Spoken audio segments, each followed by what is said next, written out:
To the point या कार्यक्रमाचे प्रायोजक आहेत फाटक डेव्हलपर्स, गुणवत्तेने निरंतर विकास. नमस्कार, टू द पॉइंट या आमच्या कार्यक्रमामध्ये आपलं स्वागत आहे. नवा दिवस, नवी बातमी, नवी चर्चा. गांधी सर आपल्यासोबत आहेत, राजकीय विश्लेषक आहेत. गांधी सर, पहिला प्रश्न. सध्या खूप घडामोडी घडल्या. आज राष्ट्रवादी काँग्रेस पक्षाने आणि शिवसेनेने म्हणजे संजयराव कदम आणि सूर्यकांत दळवी यांनी एकत्र पत्रकार परिषद घेतली आणि त्यांनी सगळ्या उमेदवारांची ओळख करून दिली आणि त्यांच्या उमेदवारांची यादीसुद्धा प्रसिद्ध केली. या सगळ्या प्रोसेसमध्ये दळवी साहेब एक वाक्य बोलले की योगेश कदम हे जर प्रचाराला आले तर त्यांचं आम्ही स्वागत करू, त्यांना आम्ही सोबत घेऊ, त्यांनी खरं यायला पाहिजे. याकडे तुम्ही कसं पाहता? मुश्ताक, मला यावरून एक आठवण झाली की वेळवी हे जे आपलं गाव आहे, दळवींचं गाव आहे, तिथली जी आरोग्य केंद्र होतं, त्या आरोग्य केंद्राच्या सुविधाच्या जेव्हा उद्घाटन झालं त्यावेळेला असंच वाक्य आमदार योगेश कदम त्यावेळेला म्हणाले की या वेळेला जर का दळवी इथे आले असते तर आम्हाला आनंद झाला असता. मला वाटतं त्याचीच ही दळवीनी केलेली कदाचित ही परतफेड असू शकेल. पण याचं विश्लेषण कसं कराल तुम्ही? असं शक्य आहे का की दोघे एकत्र येऊ शकतात? अर्थात राजकारणात काही होऊ शकतं, हे शक्य अशक्य असं काही नसतं, पण तरी देखील तुम्हाला काय वाटतं, हे एकत्र येऊ शकतात का? जर एकत्र आले तर काय होऊ शकेल? राजकारणात मुश्ताक आपण बघतो की काही घडू शकतं. हा भाग आपण अलहिदा सोडू आपण. पण आपल्याला माहिती आहे की दळवी गट आणि कदम गट या दोघांमधलं जे आपण म्हणू की जे काय शीतयुद्ध चालू आहे, त्या पार्श्वभूमीवरती विचार केला तर आपल्याला आता म्हणता येऊ शकतं की असं पटकन घडेल असं सांगता येत नाही.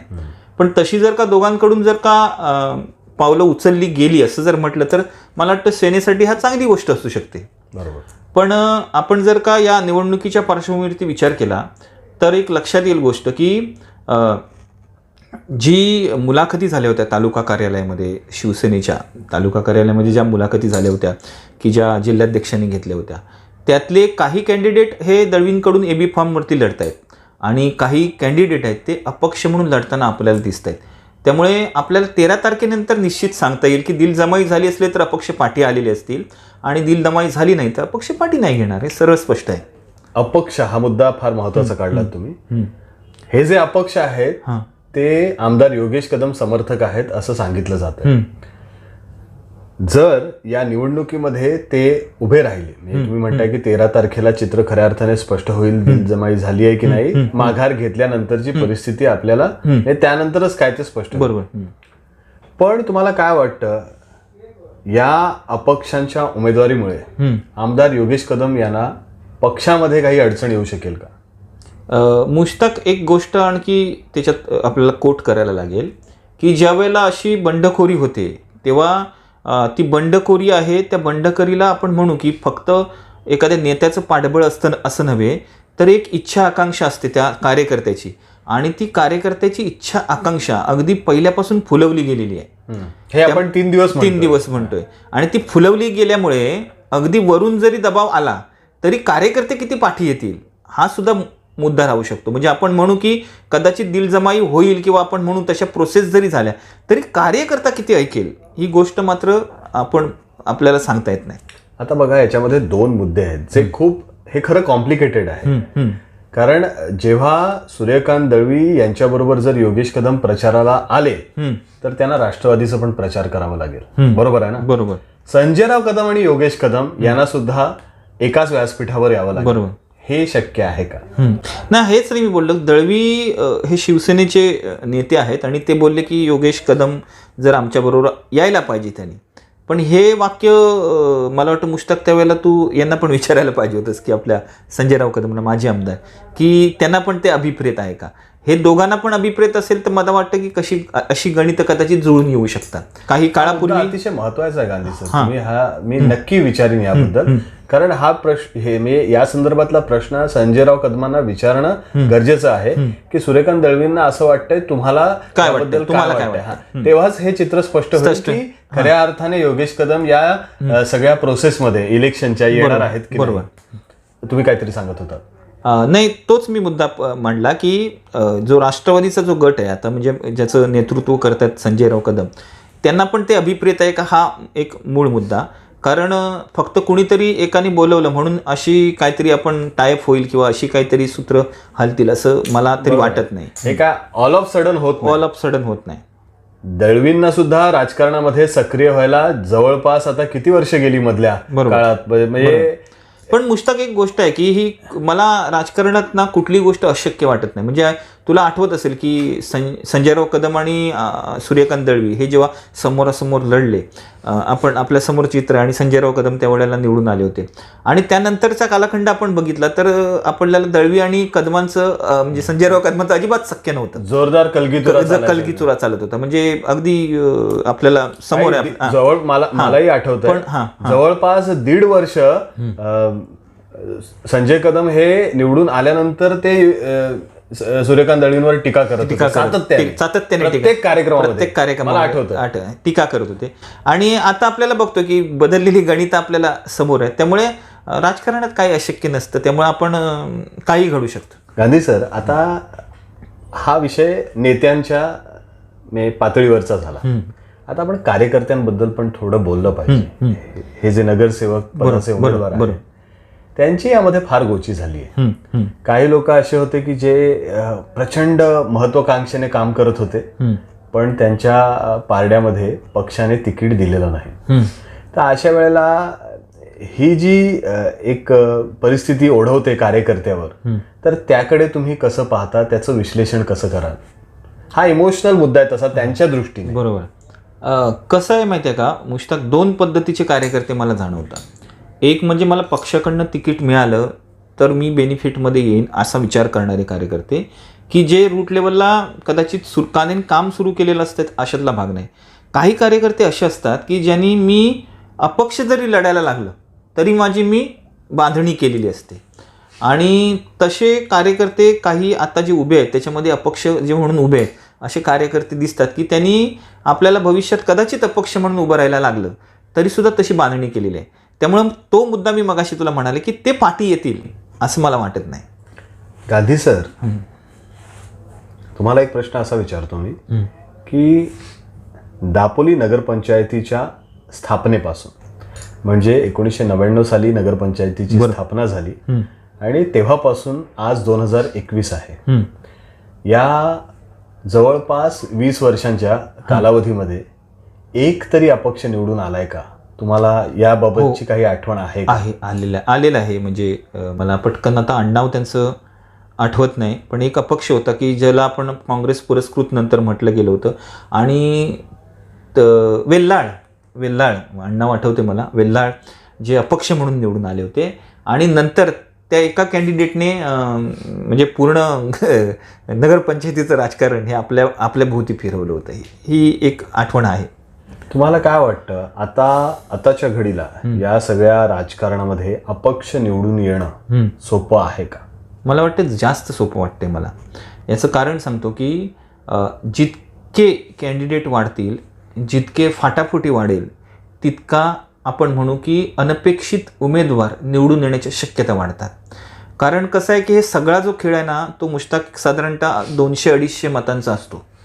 आणि त्याच्यामुळे जर का आपण म्हणू की नंबर ऑफ कॅन्डिडेटची संख्या जर का वाढली तर त्या केसमध्ये मार्जिनची ती कसरत जाते आणि त्याच्यामुळे कोणीही लागू शकतो. पण गांधी सर, यामध्ये अपक्ष म्हणजे कोणीही लागू शकतं हे अगदी बरोबर आहे. पण कोण स्ट्रॉंग अपक्ष तुम्हाला वाटतात आत्ताच्या घडीला? कोणते असे आहेत की जे आपण असं नका म्हणूया की ते निवडून येतील, असं आपण म्हणूया की कोण फाईट देऊ शकेल?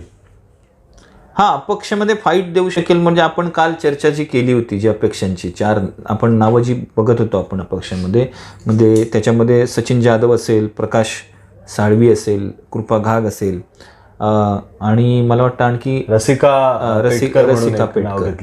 तर यापैकी मला हे कॅन्डिडेट आहेत ते आपण म्हणू की तिथून त्यांना अनुभव आहे, म्हणजे लढण्याचा अनुभव आहे. त्यामुळे त्यांची एक स्वतःची एक व्होट बँक आहे त्या एरियामध्ये.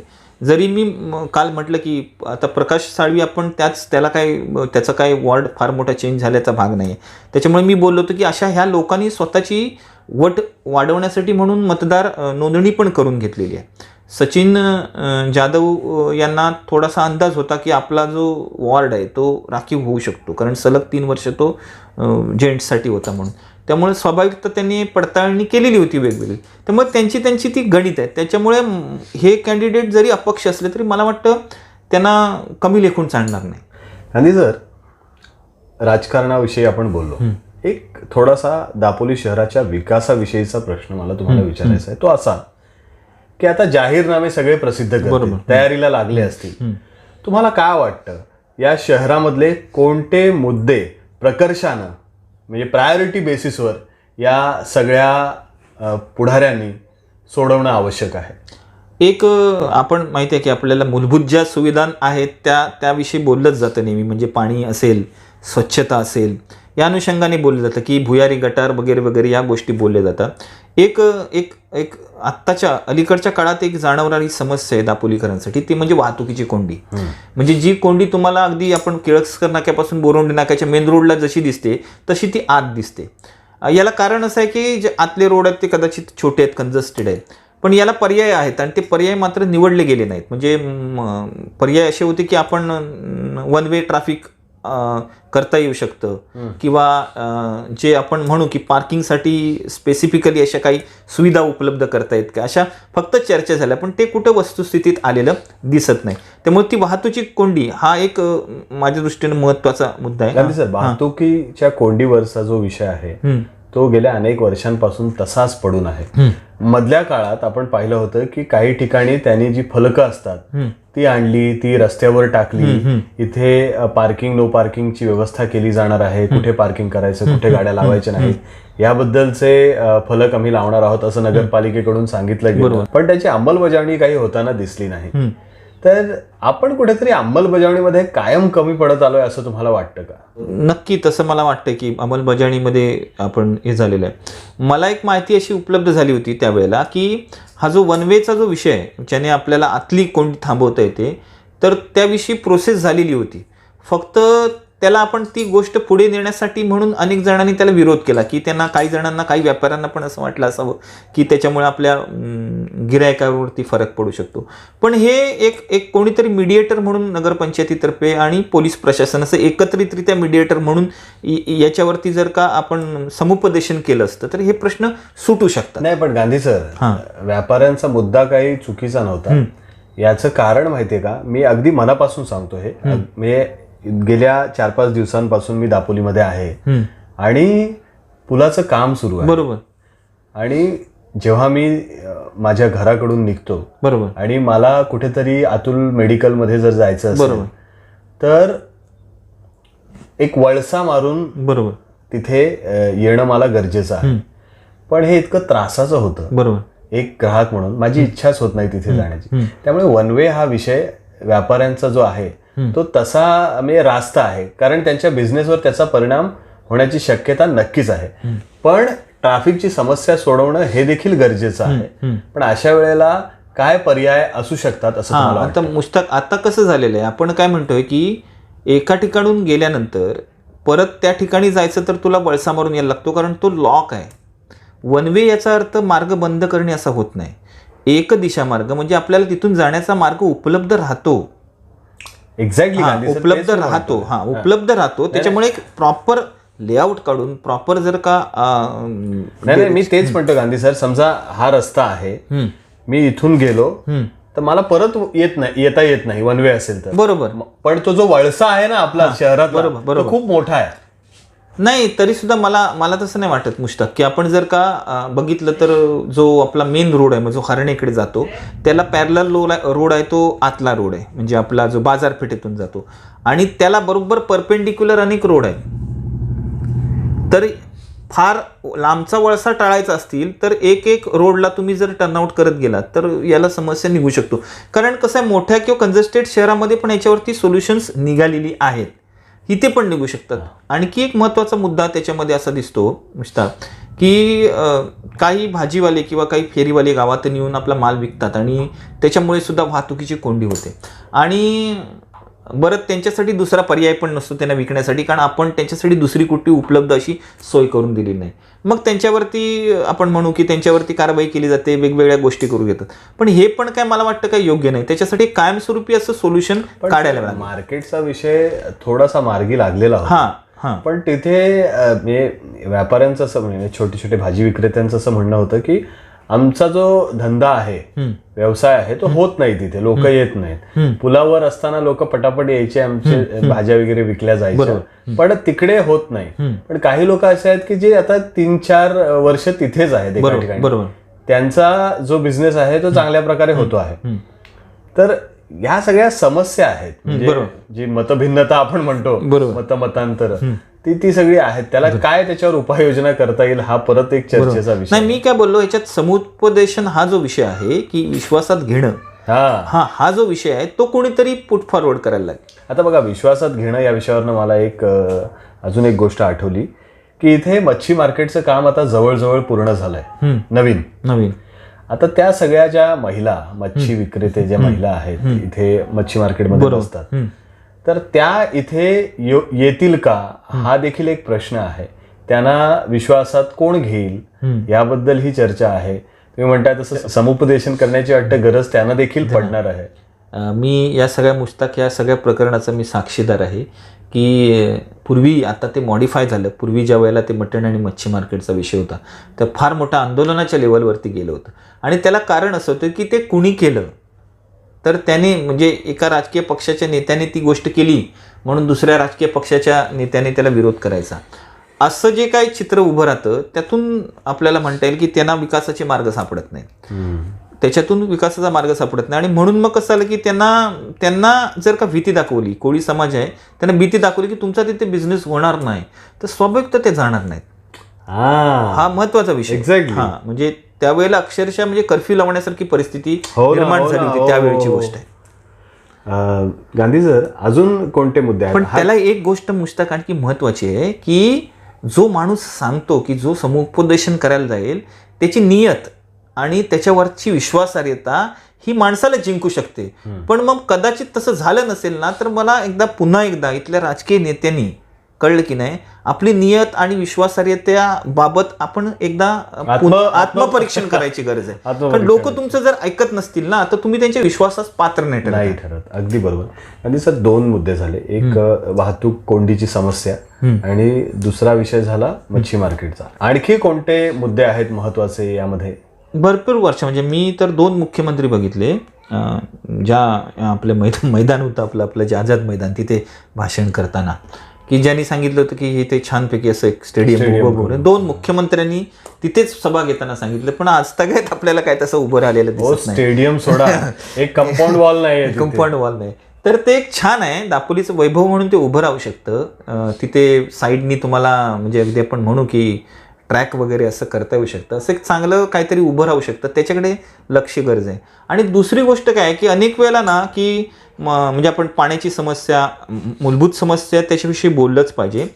पण आपलं दापोली किंवा दापोली तालुका हा जर एक पर्यटनाचं सेंटर होतंय, तर त्या अनुषंगाने सुद्धा पर्यटक दापोलीत जास्त काळ काढावेत, म्हणजेच दापोलीतल्या व्यापाऱ्यांचा, दापोलीतले जे काही छोटे मोठे विक्रेते आहेत त्यांचा धंदा सुद्धा वाढू शकतो. ही गोष्ट पटकन दिसत नाही, पण ही गोष्ट एक आपण दूरगामी म्हणून ना प्रभाव टाकू शकते. आत्ताच्या घडीला येणारा पर्यटक आहे तो काय करतो, इथून जातो डायरेक्ट मुरुड, हरणे किंवा तत्सम जे किनाऱ्यावरचे आहेत तिथे जाऊन रिसॉर्ट्समध्ये राहतो किंवा इथले राहत असेल. पण त्याचं जे अट्रॅक्शनचं सेंटर आहे तो सी आहे किंवा बीच आहे, एवढंच आहे. शहरामध्ये काहीच नाही. तर तशा अनुषंगाने पण विचार करण्याची गरज आहे. तशा अनुषंगाने काही मुवमेंट्स झाल्या तर नक्कीच मला वाटतं की एक म्हणू आपण की दूरगामी असा परिणाम होऊ शकेल इथल्या अर्थव्यवस्थेवर. गांधी सर, आणखी एक मुद्दा ना अनेक वर्ष गाजतो आहे, तो म्हणजे भारतरत्न 3 भारतरत्न दापोली तालुक्यातले आहेत. म्हणजे पूर्वी बरोबर आता एक मंडळ डॉक्टर बाबासाहेब आंबेडकर, पावा काणे आणि महर्षी धोंडो केशव. तर या तिघांच्या बाबतीचं एक दालन व्हावं अशी अनेक वर्षांपासूनची अभ्यासकांची आणि इथल्या स्थानिकांची मागणी आहे. ती काही पूर्ण केली जात नाहीये. अनेक आश्वासनं दिली गेली त्याबाबतची. यामध्ये काय अडचण आहे मला सांगा ना जरा. हे नाही, दालन म्हणजे कसं त्याच्यासाठी आधी एक आधी मी काय बोललो, एक राजकीय इच्छाशक्ती महत्त्वाची गोष्ट आहे. जिथल्या लोकप्रतिनिधींची जी म्हणजे राजकीय इच्छाशक्ती आवश्यक आहे. की महत्त्व पटत नाहीये. महत्त्व पटत म्हणण्यापेक्षा कसं होतं की आत्ता कसं विचार केला जातो की दूरगामी विचार करण्यापेक्षा तात्कालिक विचार केले जातात. आणि मग तात्कालिक विचार म्हणजे काय असतो की ठीक आहे, बरोबर आहे, ही गोष्ट आवश्यक आहे की रोड करणे आवश्यक आहे, पाण्याच्या समस्या सोडवणं आवश्यक आहे, पण तिथली पूर्णपणे अर्थव्यवस्था चेंज होऊ शकते. अशा अनुषंगाने एक दूरगामी विचार केला तर हे तू म्हणतोस तशा अनेक गोष्टी पुढे येऊ शकतात. मुस्तक तू म्हणालास की आपण भारतरत्नांची भूमी आणि त्यांचं काय म्युझियम इथे गेलं तर स्वाभाविकता येणारे पर्यटक काही काळ इथे घालवतील ना. अगदी बरोबर, ते जेवढ्या वेळ घालवतील, सततची जेवणाचा टाइम झाला तर इथेच जेवतील. बरोबर, तिथले काय आपले जे छोटे मोठे आपले इथले जे गृहोद्योग करणारे लोक आहेत त्यांची प्रोडक्ट्स आहेत ती खपली जातील. हे असं होऊ शकतं, पण त्यांनी इथे वेळ स्पेंड करायचा असेल तर तुम्ही त्यांना इथे वेळ घालवण्यासाठी काहीतरी उभं करावं लागेल. गांधी सर, एक मागणी माझी माय कोकणच्या माध्यमातून आहे, त्याकडे तुम्ही कसं पाहता हे आम्हाला सांगा, मग त्यामध्ये आम्ही पुढे जाणार आहोत. ती अशी आहे की इथे आपल्या हा मच्छी मार्केटचा जो एक रस्ता जातो आणि एक मुंबई रोड, तिथे मध्ये जो रिक्षा स्टँड आहे तिथे त्या चौकामध्ये, त्या चौकाला पंडित बदियुज्जमा खावर असं नाव देण्याची मागणी आम्ही करणार आहोत. तर याबद्दल तुम्ही काय सांगाल, याकडे तुम्ही कसं पाहता? अगदी स्वागतार्ह माझ्या दृष्टीने ही मागणी आहे. बेसिकली आपण जेव्हा बघतो म्हणजे अनेक जणांना दापोलीतल्या कदाचित माहिती नसेल बदियुज्जमान खावर ही व्यक्ती कोण होती म्हणून, पण आपल्याला अगदी उर्दूपासून अगदी मराठी जगतामध्ये फार आदराने नाव घेतलं जातं. आणि गझलमध्ये तर सुरेश भटांच्या बरोबरीने खावर साहेबांचं नाव घेतलं जातं. अशी एक म्हणजे आपण म्हणू की असं विदुषी आपल्या इथे जन्माला आले, दापोलीचं भाग्य आहे. आणि मला वाटतं अजूनपर्यंत कोणाच्या ही गोष्ट लक्षात आली नाही किंवा असं करावं असं वाटलं नाही, हे आपलं दुर्दैव आहे. माय कोकणच्या माध्यमातून अशी गोष्ट असेल तर मला वाटतं ही स्वागतार्ह आहेत आणि दापोलीकरांनी ती उचलून धरली पाहिजे. धन्यवाद गांधी सर. आणखी मुद्दे आपण चर्चेमध्ये घेत राहणार आहोत, पण आज आपण इथे थांबूयात आणि पुढचे जे मुद्दे आहेत त्यावर आम्ही उद्या चर्चा करणार आहोत. राजकीय विश्लेषण आम्ही करणार आहोतच, शिवाय राजकीय व्यक्तींशी देखील टू द पॉइंट या कार्यक्रमामध्ये आपण चर्चा करणार आहोत. विविध पाहुणे या कार्यक्रमाच्या माध्यमातून आपल्या भेटीला येणार आहेत आणि त्यांना आपण थेट प्रश्न विचारणार आहोत. टू द पॉइंट या कार्यक्रमाचे प्रायोजक आहेत फाटक डेव्हलपर्स, गुणवत्तेने निरंतर विकास. माय कोकण सबस्क्राईब करण्यासाठी लाल बटनवर क्लिक करा आणि त्यानंतर येणाऱ्या बेल आयकॉनवर क्लिक करून सर्व अपडेट्स आपल्या मोबाईलवर मिळवा.